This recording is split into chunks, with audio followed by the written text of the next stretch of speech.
സാധാരണ ഞായറാഴ്ചകൾ പൊതുവെ രാഷ്ട്രീയ സംഭവ വികാസങ്ങൾ ഒന്നും കാര്യമായിട്ട് നടക്കാത്ത ദിവസമാണ്.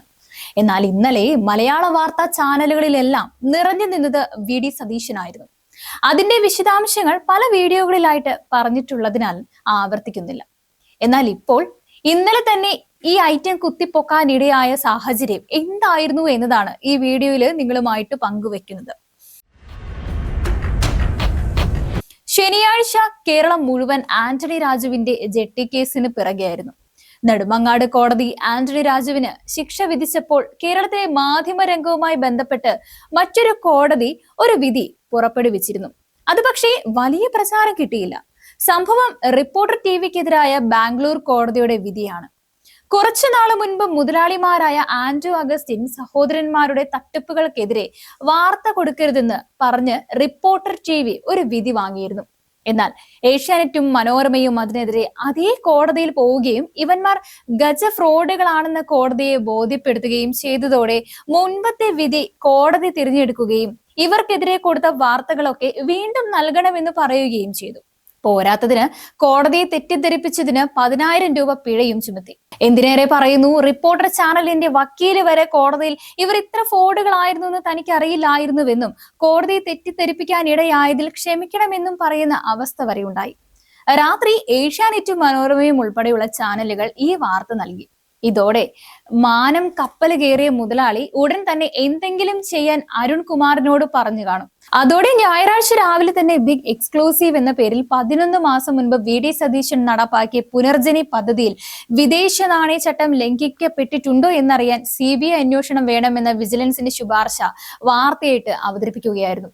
സംഭവം അത്യാവശ്യം കയറി ക്ലിക്കാവുന്ന സാഹചര്യവുമായിരുന്നു.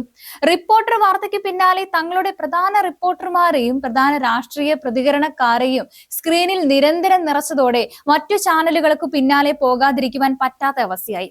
11 മാസം മുൻപത്തെ ഒരു കത്താണ് ഇന്നത്തെ പ്രധാന വിഷയം എന്ന രീതിയിൽ ഒരു അവധി ദിവസം റിപ്പോർട്ടർ ടിവി അവതരിപ്പിക്കുന്നത് എന്നോർക്കണം. എന്തായാലും മറ്റു ചാനലുകളും ഇതേ വിഷയവുമായിട്ട് അന്വേഷണം നടത്തിയപ്പോൾ മറ്റൊരു കാര്യം കൂടി പുറത്തു വന്നു. ഇതേ വിജിലൻസ് ഇതേ കേസിൽ സതീശൻ അഴിമതി നടത്തിയതായിട്ട് തെളിവില്ലെന്ന് നിയമസഭാ സെക്രട്ടറിക്ക് നൽകിയ കത്തായിരുന്നു അത്. ഏഷ്യാനെറ്റും മനോരമയും എല്ലാം അത് ആവേശത്തോടെ സതീശന് വിജിലൻസിന്റെ ക്ലീൻ ചീറ്റ് എന്ന പേരിൽ ബ്രേക്കിംഗ് ചെയ്തതോടെ റിപ്പോർട്ടറിന്റെ ബിഗ് എക്സ്ക്ലൂസീവ് കാറ്റുപോയ ബലൂണ് പോലെയായി. അതോടെ അവരും ക്ലീൻ ചിറ്റ് വാർത്ത നൽകേണ്ട അവസ്ഥയായി. ഒന്ന് ആലോചിച്ചു നോക്കിയേ, കോടതി കണ്ടം വഴി ഓടിച്ചതിന്റെ ജാള്യത മറയ്ക്കാൻ പ്രതിപക്ഷ നേതാവിന്റെ നെഞ്ചത്തേക്ക് കയറി അവസാനം വാർത്ത തിരിച്ചടിച്ച് പ്രതിപക്ഷ നേതാവ് ഹീറോ ആയ അവസ്ഥ.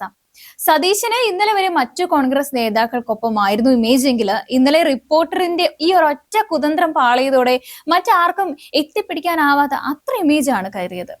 ഇതൊന്നും പോരാതെ രാത്രി ചർച്ചയ്ക്കും എല്ലാ ചാനലുകളും ഇതേ വിഷയം തന്നെയാണ് എടുത്തത്.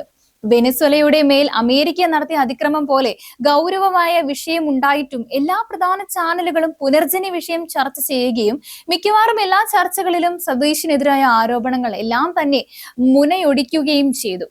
റിപ്പോർട്ടർ ടിവി രാത്രി 7 മണിക്കുള്ള ഡിബേറ്റിൽ പുനർജനി പദ്ധതിക്കെതിരെ പരാതി കൊടുത്ത പറവൂർ മണ്ഡലത്തിലെ താമസക്കാരനെ തന്നെ പങ്കെടുപ്പിച്ചെങ്കിലും അയാളുടെ ആരോപണങ്ങളൊക്കെ കോൺഗ്രസിനെ പ്രതിനിധീകരിച്ചെത്തിയ ജിൻഡോ ജോൺ കൃത്യമായിട്ട് പൊളിച്ചടുക്കി.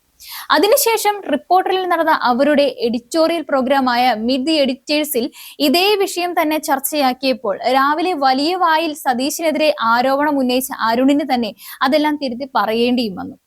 ആകെ മൊത്തം വെളുക്കാൻ തേച്ചത് പാണ്ടായി എന്ന അവസ്ഥയിലായി റിപ്പോർട്ടർ ടിവിയും അരുൺകുമാറും. മറുവശത്ത് ഉർവശി ശാപം ഉപകാരം എന്ന പോലെ സതീശനെ ഈ വിവാദങ്ങളെല്ലാം പോസിറ്റീവായിട്ട് മാറുകയും ചെയ്തു. അവസാനമായി ഒരു കാര്യം കൂടി പറഞ്ഞു നിർത്താം. സതീശനെതിരെ ഈ ആരോപണം ആദ്യം ഉന്നയിക്കുകയും തെളിവുകൾ ഉണ്ടാക്കുവാൻ ശ്രമിക്കുകയും ചെയ്ത വ്യക്തി ഇപ്പോൾ സതീശനൊപ്പമാണ് എന്നതുകൂടി ഈ ആരോപണം ഉന്നയിക്കുന്നവർ ചിന്തിക്കേണ്ടതായിരുന്നു. അതെ, PV അൻവർ തന്നെ. അതുകൊണ്ട് ഈ ഓലപ്പാമ്പ് കാട്ടി പേടിപ്പിക്കാം എന്ന ചിന്ത മടക്കി 4 പോക്കറ്റിൽ തിരുകുന്നതാണ് ഭരണപക്ഷത്തിന് നല്ലതെന്ന് മാത്രം പറയട്ടെ.